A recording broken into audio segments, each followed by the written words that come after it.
Thank you. I hope you'll all be patient while I set up my regalia here.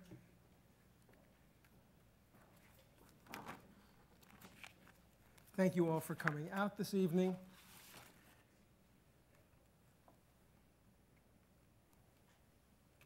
Without further ado, let me get right into this.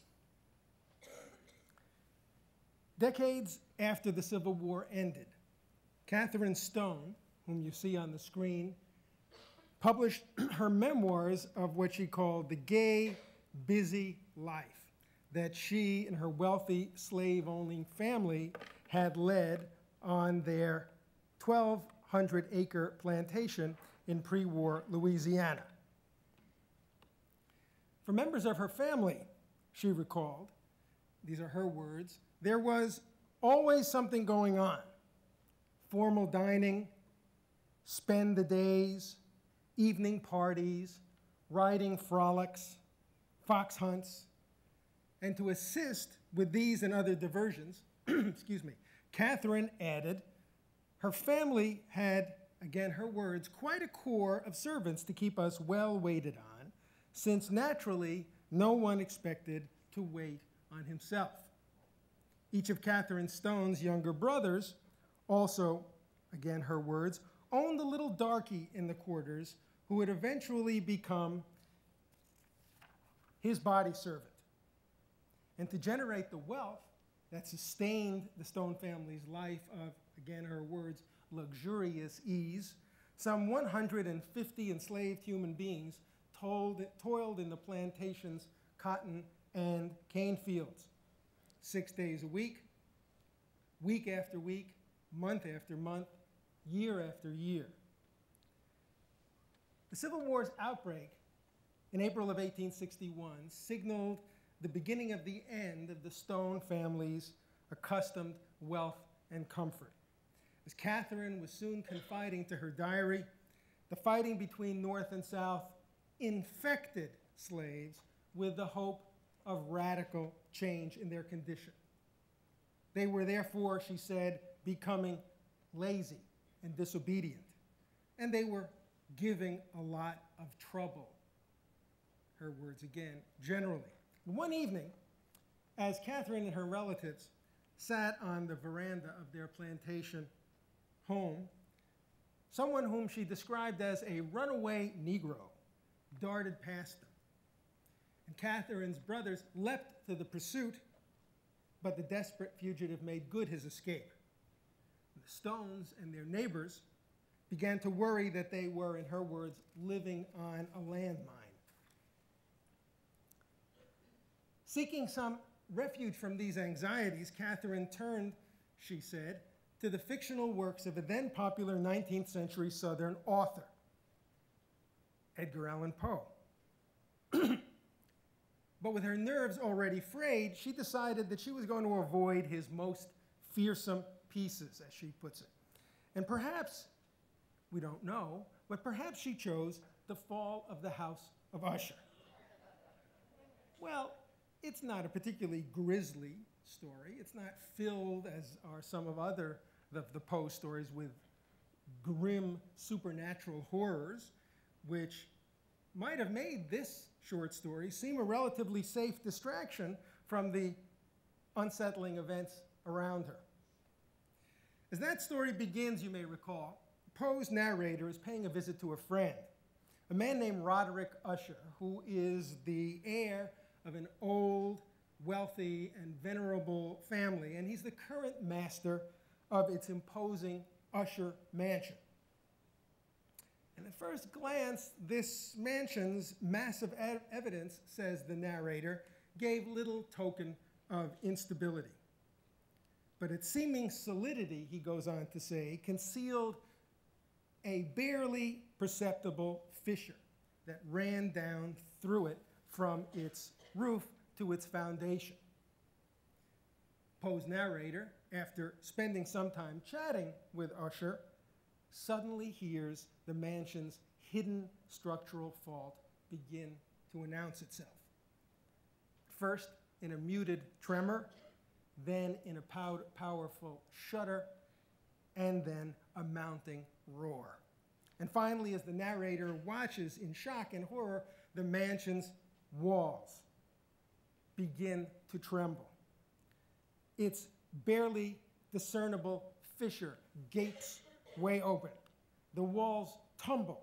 The august mansion collapses, burying its owner in the rubble. And the waters of the lake that surround the mansion then close, Poe says, sullenly and silently over the fragments of the House of Usher. Catherine Stone chose this book to relieve her of her anxieties. One imagines that it wound up offering her relatively little comfort. Because, in fact, she too, after all, resided in an imposing and outwardly sturdy structure, the House of Dixie, the slavery-based society of the American South. And hers, too, was already beginning to display the deep fissures that ran through it. And as the Civil War continued, those fissures were going to widen until the whole structure eventually collapsed. Some of the fissures that ran through the House of Dixie and that the Civil War greatly widened divided white Southerners from one another. The pro-Confederate war effort, for example, eroded white unity in the South by demanding too much of it.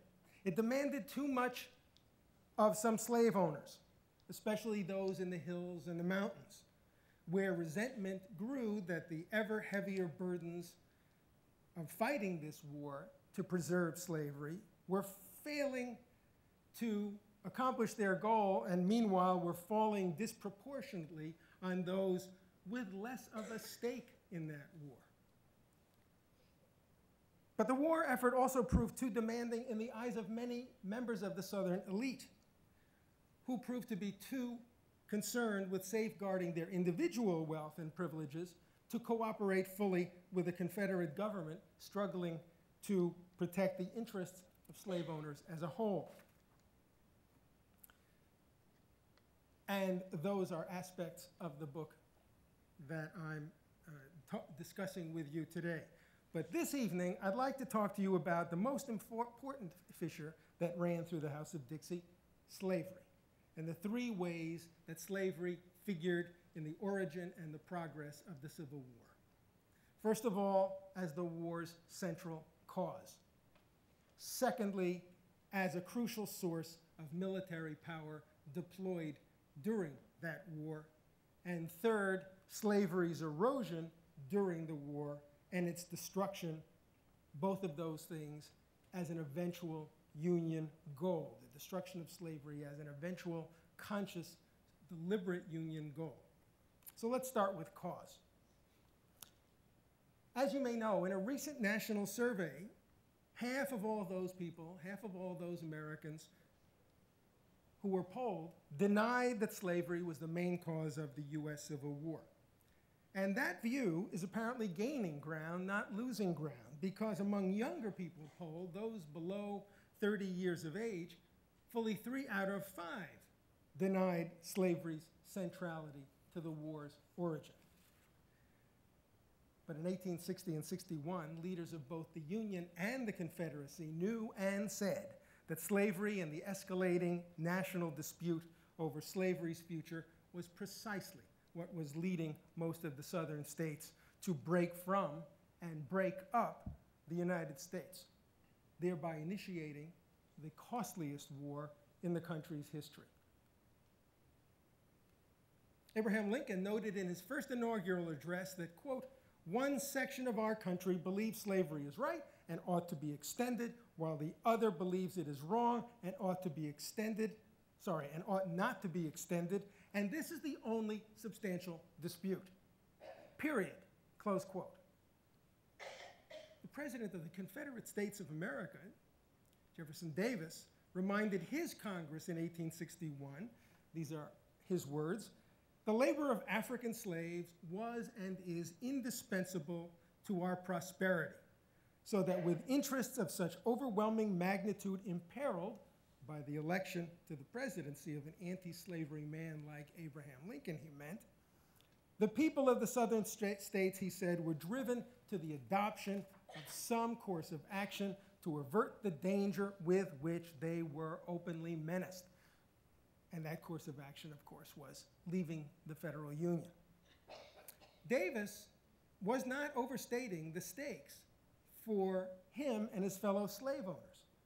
Of the more than 12 million souls who resided in the southern states in 1860, nearly 1 out of 3 of those people was enslaved, was owned outright by other people. And on the markets of the day, those nearly 4 million human beings were worth something like $3 billion.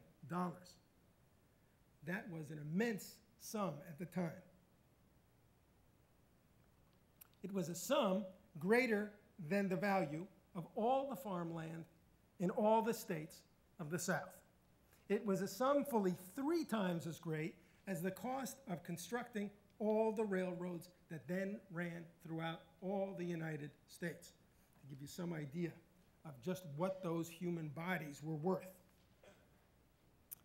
But even more important to Southern wealth than the sale price of these human bodies was the very profitable group of crops that the slaves produced for their masters and that made up the core of the Southern economy. And only slave labor, only the labor of people who were owned outright by their owners, by the landowners, who had no right to object, much less to refuse the conditions under which they were compelled to work. Only slave labor would cultivate those crops intensively and cheaply enough to yield the tremendous profits that they did. But slavery's importance to the Southern elite was not simply a matter of dollars and cents. To many masters, as slave owners like to be called, slavery appeared to be an essential, even an irreplaceable fixture of society. It was inseparable from everything that they knew and loved. It was inseparable from all aspects of what they referred to as their way of life. Of course, economically, but also socially and culturally. Slavery was the unique basis of the particular outlook, the assumptions, the norms, the habits, the relationships to which these masters had become deeply and reflexively attached. It defined their privileges, it shaped their culture, it shaped their religion, it even shaped their individual personalities. So slavery was central to Southern life. But slavery was also an institution, a form of property that contained a problem for the masters. This valuable form of property was capable of thinking, capable of yearning for freedom, and capable of acting upon that yearning. This man, Joshua Speed, a Kentucky slave owner who was a friend of Abraham Lincoln's, put it this way: slave property is unlike any other. It is the only property in the world that has locomotion with a mind to control it. And he went on to say that that is why the owners of such property are so sensitive about any outside interference with it. Slave property was valuable, but control over it seemed tenuous. And the masters' fear about that fact left them convinced that their laborers could be kept controlled and worked profitably only if they were kept uneducated, uninformed, isolated from dangerous influences, closely watched, intimidated, and convinced that their status as slaves was permanent and unchangeable. To accomplish that, Southern communities and state legislatures made it a crime to teach slaves to read, severely limited slaves' movements off their owners' property, created and beefed up slave patrols to enforce those limits. It severely restricted the freedoms of the small community of free blacks who lived in the slave states, and they made it ever more difficult, even for whatever masters might choose to do so, to voluntarily free even their own slaves. To keep slaves convinced that both escape and resistance was hopeless, furthermore, required that the white population be dependably and visibly united in support of black servitude and ready to enforce that servitude. Because to allow the appearance and allow the spread of anti-slavery sentiments among the white population might dispel the aura of inevitability, impregnability, permanence with which the slave owners had assiduously tried to surround that institution. And if that happened, it would surely encourage slaves to test, to resist, and openly to challenge their master's power. But as the years passed, keeping just the South solid for slavery didn't seem to be enough. They also had to curb the rights and political power of wrong-thinking whites who lived in the North, and that became an even bigger problem. Because by the time of the American Revolution, the North had embarked on a path of economic and social development that differed markedly and differed increasingly from that of the South. The combination of small farms, lively internal commerce, growing urban and manufacturing sectors seemed less compatible with slavery, more compatible with self-employment and with the hiring of legally free wage laborers. And in the North, just as the South, the particular form that economic and social development took also strongly influenced people's values. Values of all kinds, philosophical, religious, political. Northerners came to view personal autonomy for all men, and above all, the ownership of one's own body, as the building block of any good society. And the outright ownership of one human being by another, in contrast, came to seem more and more to those Northerners economically backward, but also morally repugnant and politically dangerous to the Republic. Well, of course, Southern leaders felt threatened by those Northerners who were the most strongly and the most openly critical of slavery, and believed that the words and deeds of such Northerners might, one way or another, directly or indirectly, again, encourage slaves to tug at their bonds. Southern masters and their allies therefore set out to mute the voice of those troubled Northerners. For example, by purging anti-slavery literature from the United States mails. And for as long as possible, they banished anti-slavery petitions and even anti-slavery speeches from the floor of the House of Representatives.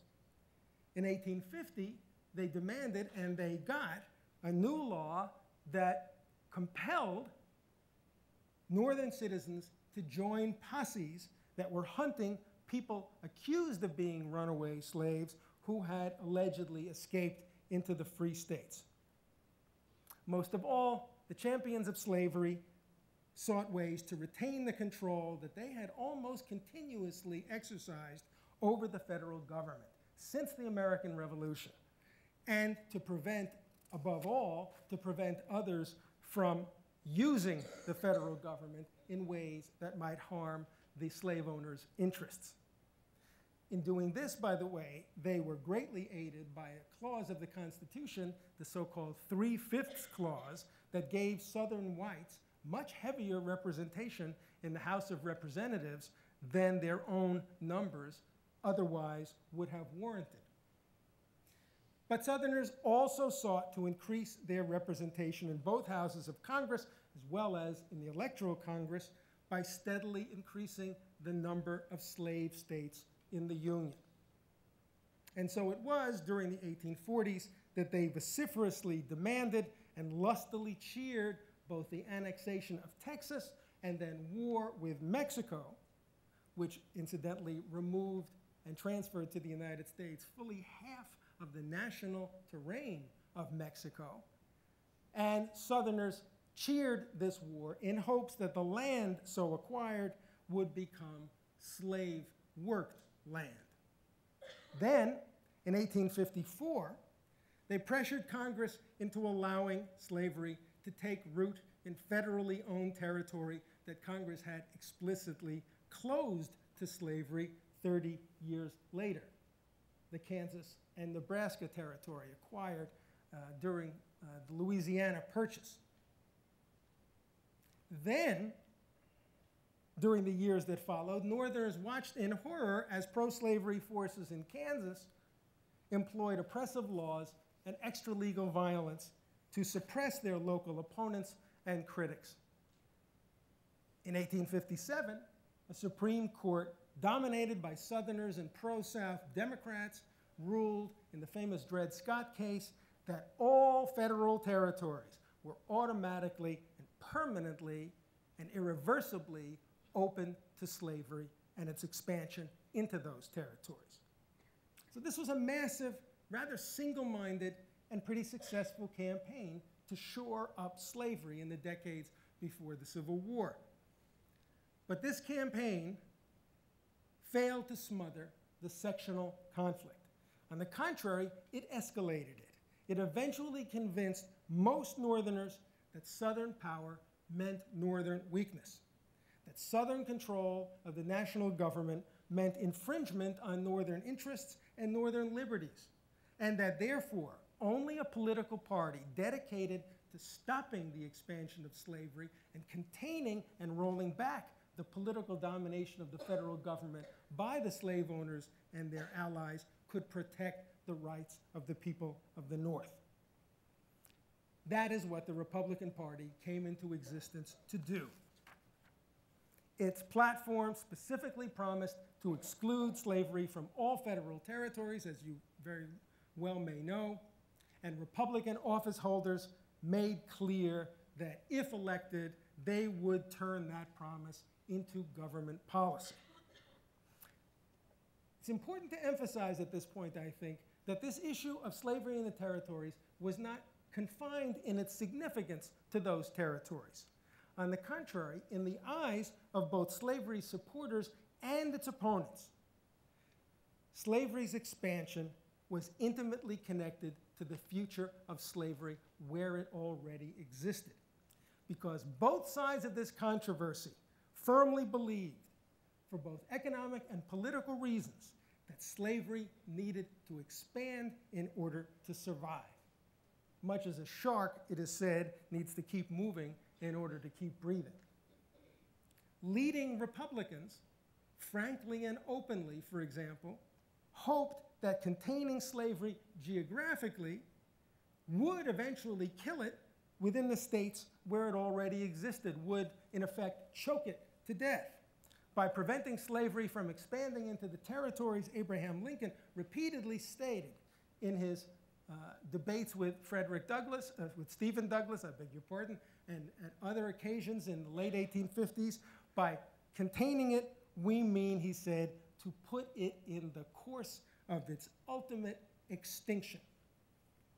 And by the way, when Lincoln finally ran for the president, he took a speech saying that and made it a central part of his campaign literature. So it wasn't hiding this point of view.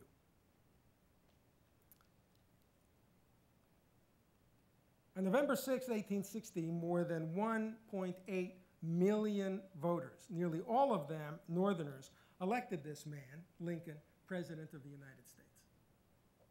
To most whites in the Deep South, the fact that the Northern population was big enough and hostile enough to slavery to put such a man and his party in control of the executive branch of the federal government, that fact seemed the final proof that slavery was no longer safe within the United States.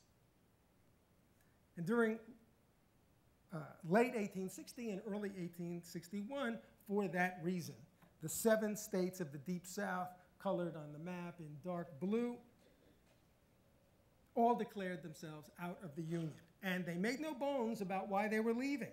One after another of them specifically identified the North's hostility to slavery as the source of the grievance that was making them depart. And no one put the stakes more bluntly than the rich Mississippi planter, Richard Thompson Archer. It is time, Archer said, for all good Southerners to stand, his words, united in defense of the God-given right to own the African, end quote. The official secession documents just put this same sentiment in more polite legal language.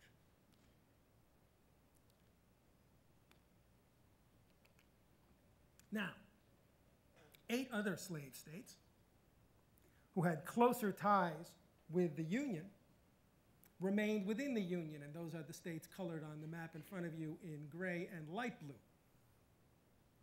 But 4 of those states, the ones in gray, Arkansas, Tennessee, Virginia, and North Carolina, threatened to follow the states of the Lower South out the door unless the newly elected president explicitly abandoned the platform on which he had just been elected. Lincoln, they declared, must guarantee that slavery could in the future expand into all or part of the federal territories. And by the way, not only those territories currently held, but also territories yet to be acquired. And that demand was made with an eye on eventually acquiring Cuba, parts of Central America, and other parts of the Caribbean, which were expected to be turned into slaveholding territories and slaveholding, eventually, states. And if Lincoln did not agree to do this, they said they would very likely move to join the Confederacy as well. Well, Lincoln and his party refused to accede to these extortionate demands. And when, in April of 1861, the Confederacy's bombardment and seizure of Fort Sumter in Charleston Harbor sparked all-out war, these four upper South states did choose sides. They concluded that this war between a slave labor confederacy and a free labor union was going to eventually and inevitably evolve into a war over slavery itself. And in a war like that, the leaders of these 4 slave states decided they would stand with their sister slave states in defense of what they like to call their peculiar institution. And so it was that a conflict over slavery expanded into a conflict over the territorial integrity of the nation itself. Lincoln and his government considered the attempt to break up the federal union to be illegal, to be treasonous, and by badly weakening and perhaps eventually dissolving the U.S. as a whole, utterly unacceptable.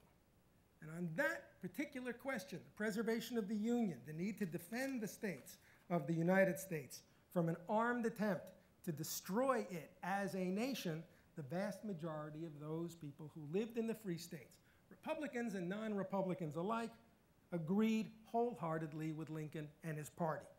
He and his government thereby and therefore raised an army to compel the seceding states to resume their proper places within the Union, as you know. But the next question then was exactly how to fight that war. The Republican government, we need to remember, embarked upon the war not intending to use the war itself to transform the South.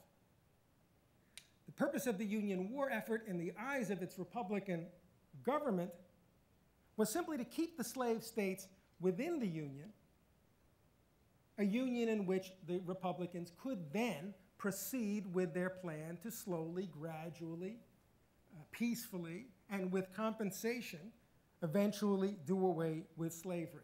Methods, by the way, that had that been the way slavery came to an end, those methods would most likely have allowed some people to remain in slavery down through the end of the 19th century or even later.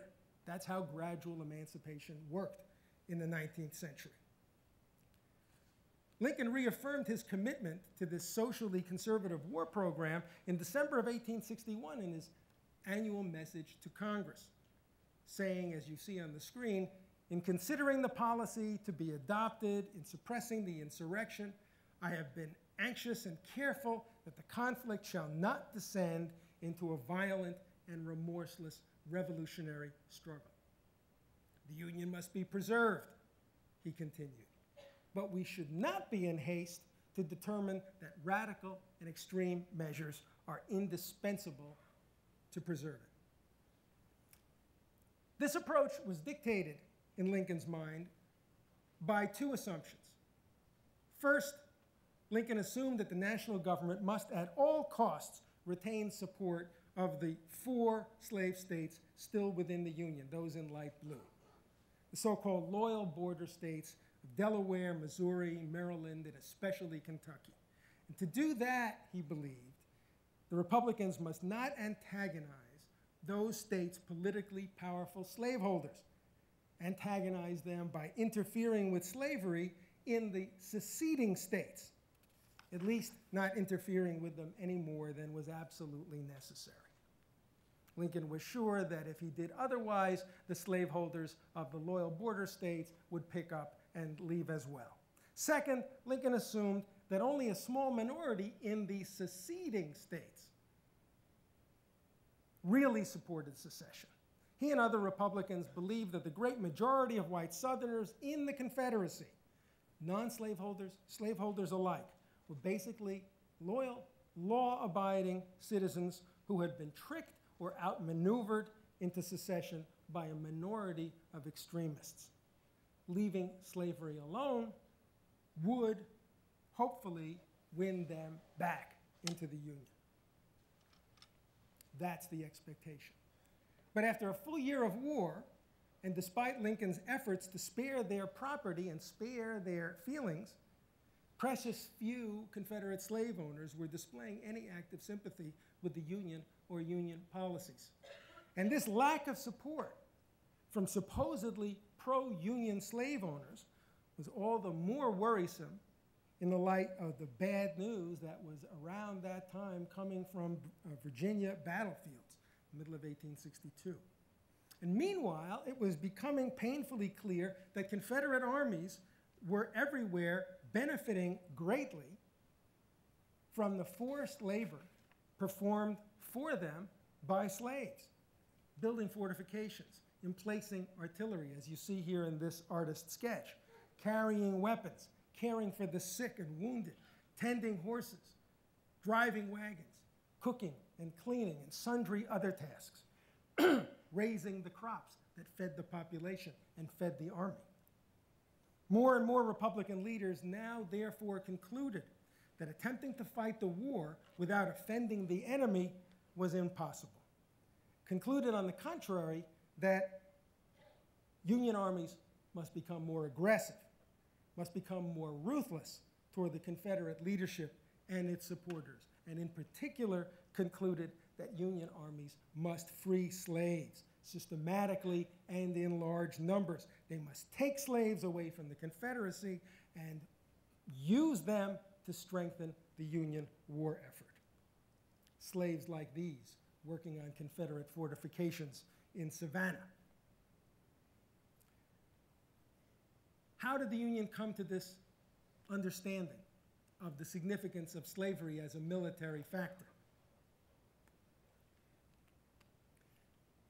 The courageous initiative of slaves themselves helped immeasurably to bring the Union to this basic change of policy. At enormous risk and enormous sacrifice to themselves and their families, more and more of them escaped from their masters as Union armies approached.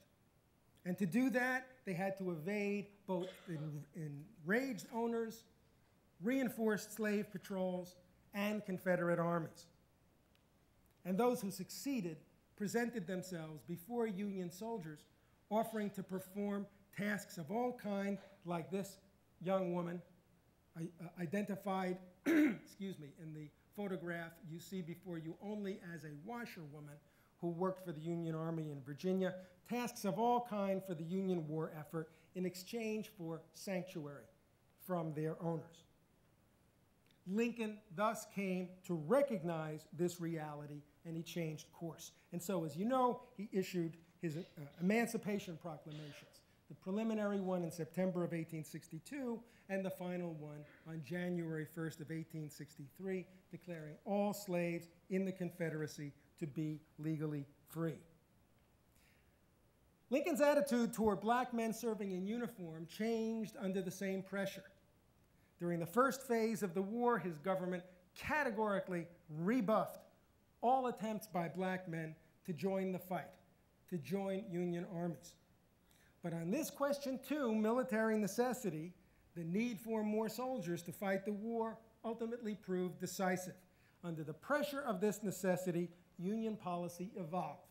It evolved from adamantly excluding blacks in 1861 and 1862 to then recruiting them as soldiers in 1863. And by the end of the war, some 200,000 black soldiers and sailors had served in the Union cause. And Union policy toward those soldiers and sailors changed too, because at first they were confined almost solely, speaking of the soldiers, to non-combat tasks. But their courageous conduct whenever they came under fire, nonetheless, eventually led the Union to welcome black troops into combat duty. And here we have a drawing of black troops playing a crucial role in liberating slaves in North Carolina, a common scene in the last era of the war.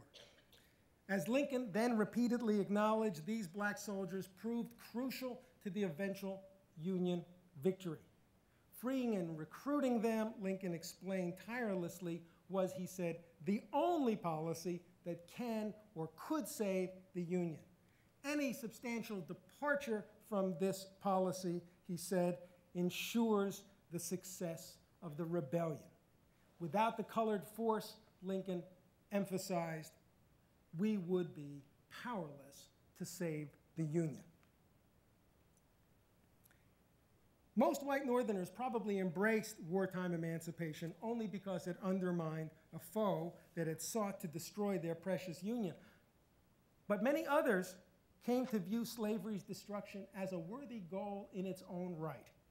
Over the course of the war, many white Northerners who had never been abolitionists and who had never been particularly troubled in their consciences by slavery also came to embrace emancipation for more than merely pragmatic reasons. In the ranks of people like this stood some Northern Democrats, a great many Republicans, and Union soldiers of various political backgrounds. One of these was Sergeant Eli Pickett of Minnesota, who explained to relatives in early 1863 that while he had, quote, never been in favor of the abolition of slavery, his experience in this war has determined me in the conviction that it is a greater sin than our government is able to stand, and now I go in for a war of emancipation, and I am ready and willing to do my share of the work. Abraham Lincoln, long opposed to slavery, including on moral grounds, spoke for more and more Union supporters when he stressed the transcendent meaning of emancipation in his second inaugural address. There he suggested that this terrible Civil War was God's way of punishing the country as a whole for having indulged in the sin of slavery. And, Lincoln added, if heaven now wills that the fighting and destruction should continue until all the wealth piled up by the bondsman's 250 years of unrequited toil shall be sunk, and every drop of blood drawn with the lash shall be paid by another drawn with the sword, then, said Lincoln, one could only bow the head and agree with the biblical psalmist that the judgments of the Lord are true and righteous altogether. Thank you for your attention.